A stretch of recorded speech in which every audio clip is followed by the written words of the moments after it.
the number 1 versus number 8. New York Liberty versus the Atlanta Dream. Now, this is a matchup that it's one of those matchups that we kind of already know the results before the game actually happens. However, let's just go through it. Let's go through it. Let's talk about these teams. Let's talk about what we expect to happen, and ultimately, let's see if we're going to be ultimately right or wrong about that. All right. So the thing about the matchups for the Liberty versus Dream is that game 1 for all of the series starts on Sunday. But this particular game is on Sunday, September the 22nd, at 12 p.m. Now, all the times, guys, I will give you is in Central Time. All the times will be in Central Time because I am in Chicago. That's Central. So yeah, put that in your own time zone. So it is Central Time. All right, so game 1 is on Sunday. Game 2 is on Tuesday. And game 3, if necessary, will be on Thursday. Now, game 3, for any of the game 3s, the WNBA does not release a time. So if there is a game 3, we will find out later, ultimately, what time that game will be. So you may be wondering, who are the Liberty? Who's on this Liberty team? Like, what makes them the number 1 seed? What makes them so good? Well, let me kind of walk through it. Let me kind of tell y'all why the New York Liberty is really, really good. All right, so they have the best record in the WNBA with a record of 32-8. This team is really, really, really good. Now, a thing to note, guys, is that the New York Liberty has battled with injuries this entire year.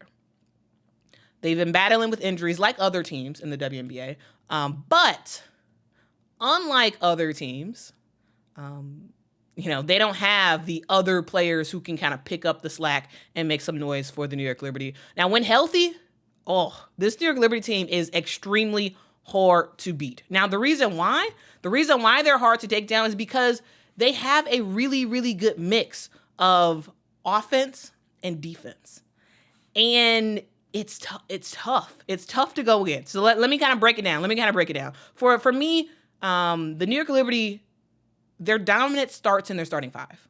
So when you look at their starting 5, it is extremely, extremely good. This is the best starting 5 in the league, in my opinion. They're just absolutely dominant. So you have Brianna Stewart, aka Stewie, who continues to do her thing, absolutely leading the charge. She kind of, in my opinion, had a little bit of a slower start to the season, but has absolutely been killing it since the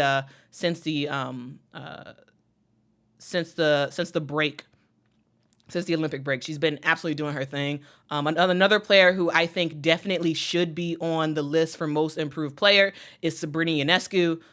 Sabrina has been really, really good this year. We all knew that Sabrina was a 3-point, assassin, basically. She's really, really good from the 3-point line. But she heavily improved her passing ability. She is a better defensive player. Ultimately, I think she is going to make some noise when it comes to the WNBA playoffs. Now, the thing to note, guys, is that I feel like both Brianna Stewart and Sabrina Ionescu kind of flip-flopped. Sabrina was dynamic in that first half of the season, pre-Olympics. And post-Olympics, she's still been good, but not as great as she was pre-Olympics. And, Brianna Stewart was good before the Olympics, but has really leveled up her game after the Olympics. And so that's something to note that I thought was pretty interesting. You also have Benijah Laney Hamilton, who has experienced injuries throughout this year. She only played in 28 games this season. But Benijah Laney Hamilton is a defensive juggernaut. You put Benijah Laney Hamilton on the best offensive player on the other team and watch her work. All right, watch Benijah work. Okay, she also is a player who can absolutely shoot as well.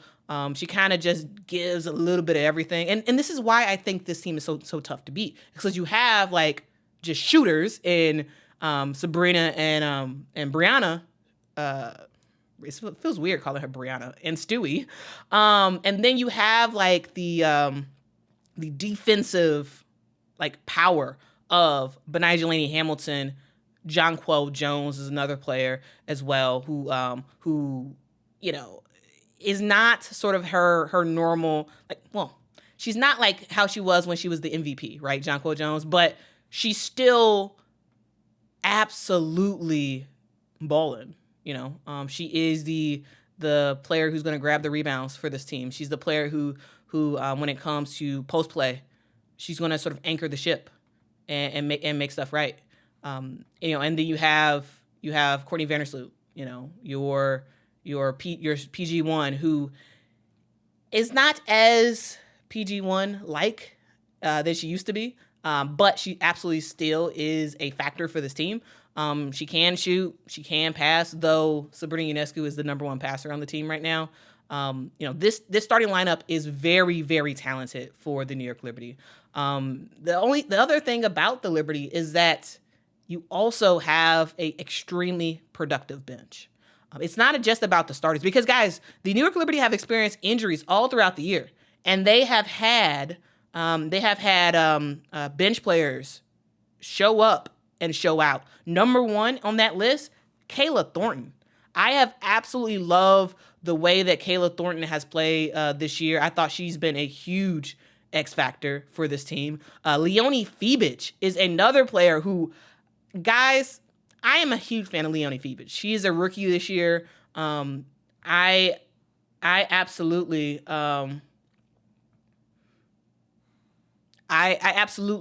have enjoyed watching her play.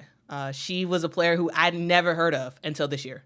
I'd never heard of Leonie Fibich, but she's been doing her thing, and I've been really, really enjoying to watch her play. The thing to note about the New York Liberty is that they have still yet to win a WNBA championship. This team has made it to the WNBA finals multiple times, and still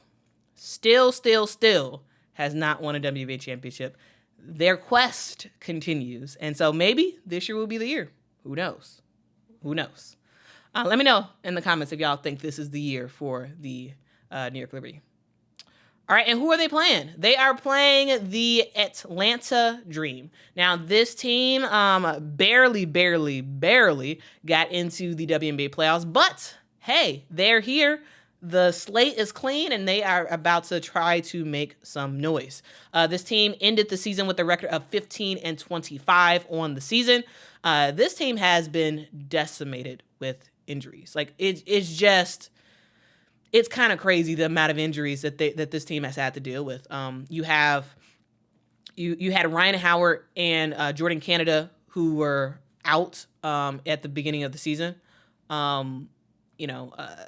It was huge losses for this team. Like the Atlanta Dream. When you talk about the Atlanta Dream, number one, you think about their best player, which is Ryan Howard. Ryan Howard was hurt, first half of the season. She was hurt. They had to make do with not great play, not great play at all. And we saw lots of various lineups. Lots of rotations tried and failed for the Atlanta Dream. But finally, Ryan Howard, she's back.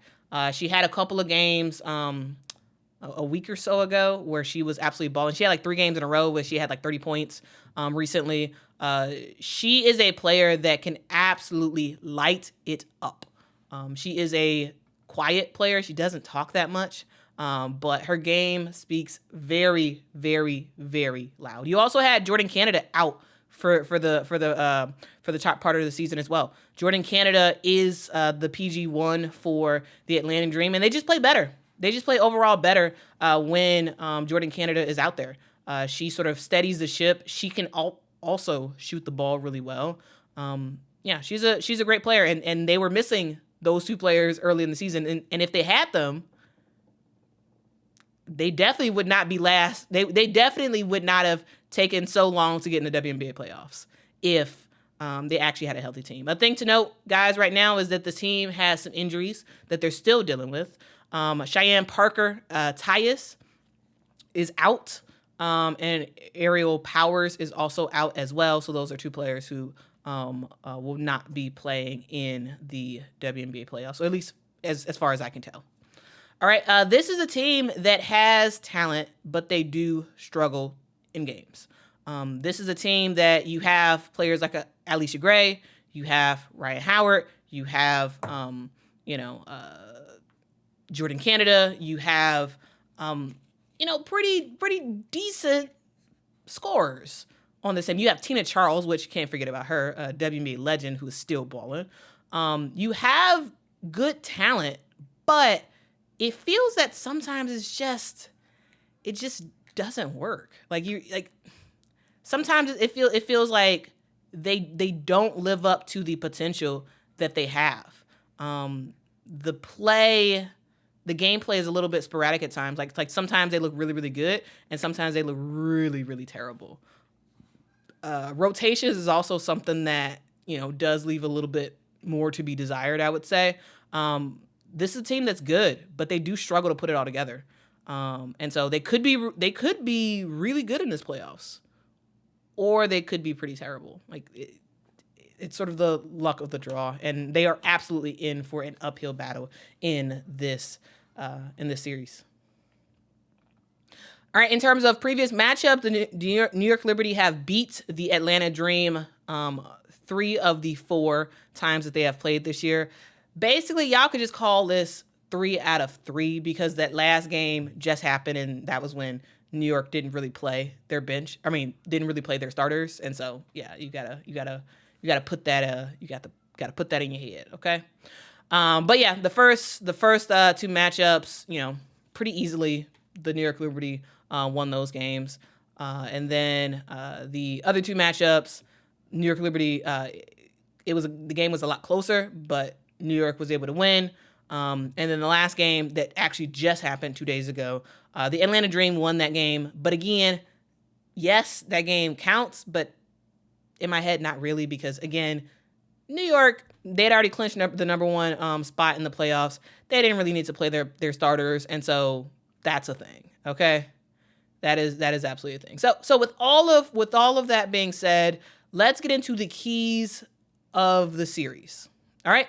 So here are the keys of the series, in my opinion, for the New York Liberty. It's light it up from 3. The New York Liberty is a team that can shoot the 3 really, really, really well. You got guards who can shoot the 3. You got posts who can shoot the 3. You got bench players who can shoot the 3. Let that thing fly, okay? Let that thing fly for the Liberty. Number 2, limit turnovers. The only way that the Atlanta Dream really have a chance is if the New York Liberty give them a leg up. All right? And the only way they can do that is if they turn over the basketball. Keep playing regular New York Liberty basketball. Don't get too frazzled. Keep turnovers under control because they can't beat you. Not really. If you don't give them a chance, they're not going to beat you. And so, light it up from the 3, limit your turnovers, and contain Ryan Howard and Tina Charles. Now, Ryan Howard is an absolute baller. She can have 30-plus points. She can. Now, for the New York Liberty, it's a container. Yeah, Ryan is going to get her points, but don't give her more than 20. Keep her under 20. Tina Charles, she's going to get a double-double likely. Okay, that's fine. Keep her points under 15 and limit her rebounds. That's all you really need to do. In my opinion, it's not that much that the New York Liberty need to do to win this thing in 2 games. So that's my thoughts. Light it up from the 3, limit turnovers, and contain both Ryan and Tina.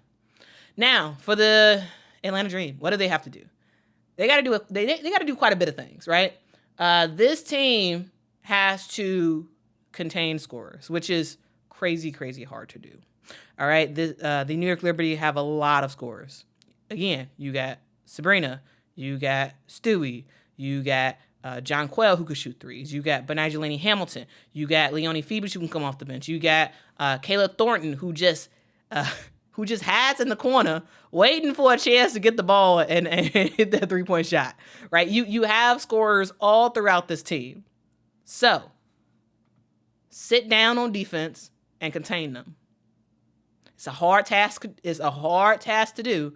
Most teams have never done it, but you got to do whatever you got to do to contain. And a potential start to that is to get Stewie and Jonquel Jones in foul trouble. You have to get them in foul trouble early, get them off the floor, because it's way easier to score on a player like a Niara Sabally than it is a Jonquel Jones, right? It's easier to play defense on her than it is Jonquel Jones, right? And this is no shade to Niara Sabally. I'm just saying, my point is that if you can get the post players for the Liberty off the court, it does help to sort of give you an opportunity, because you need Tina Charles to be able to work, all right? You need to get her to the free throw line. You need to give her 20-plus points for you to really have a chance. And the way to do that is to get New York's post players out of the game. Get them out of the game. Also, final key for the Atlanta Dream is to make sure that Ryan Howard gets going early. All right? Ryan Howard is the key to this team. She is the number one key. Yes, you have Alicia Gray, Alicia Gray is fantastic, but it's all about Ryan Howard. To me, this team is all about Ryan. All right? And she has to get going early, because if Ryan Howard can get 12, 13 points in that first quarter, what is Sandy Brondello going to do? Sandy is going to get that clipboard and she's going to say, okay, let's make some adjustments on defense. And when she does that, when she focuses more attention on Ryan Howard, what does that do? That opens up everybody else. If Ryan Howard is able to pull 2 defenders with her, you got shots. All right? The post is more available when you have 2 players focus on Ryan Howard instead of 1. And the only way that can happen is if Ryan Howard gets going early, because you have to force Sandy Brondello to change their defensive scheme. You have to. That's the only chance you have, in my opinion. Like that's what you have to do. Now, will the Dream do it? I don't know. We'll see. But to me, that is the key. That is of all the keys I just talked about, that's the biggest one. Ryan Howard needs to get going early to open up opportunities for her teammates. All right. So that's kind of my quick look at the matchup between the New York Liberty and the Atlanta Dream. Now, guys, what are y'all predictions about this game? Let me know in the comments below. I would love to hear y'all predictions about this game. I'm very, very curious. But for me, my prediction is right here. My prediction is that the New York Liberty will win this game in 2. We will not go to a third game in the series. It will be over in 2. The New York Liberty, in my opinion, will easily win both of those games and move on. But I'm very, very curious to hear what you all have to say. Hopefully this sort of like quick rundown of sorts was helpful to sort of give y'all a decent look at these teams. Now, again, guys, I could probably do a 3-hour video on the Atlanta Dream by themselves. All right? Where I'm dissecting every single thing about this team. That's and I can do the same thing for the Liberty and the same thing for any of the other teams that we're going to talk about in this stream. But I was trying my best to make it try to be as succinct as possible. So yes, there's certain stuff I didn't talk about, but because literally it could be 3+ hours just on one team. So hopefully this is helpful. If it wasn't, let me know why, and I'll try to improve for the future. All right. So That's what we have for that first matchup. We have the New York Liberty, in my opinion, beating the Atlanta Dream.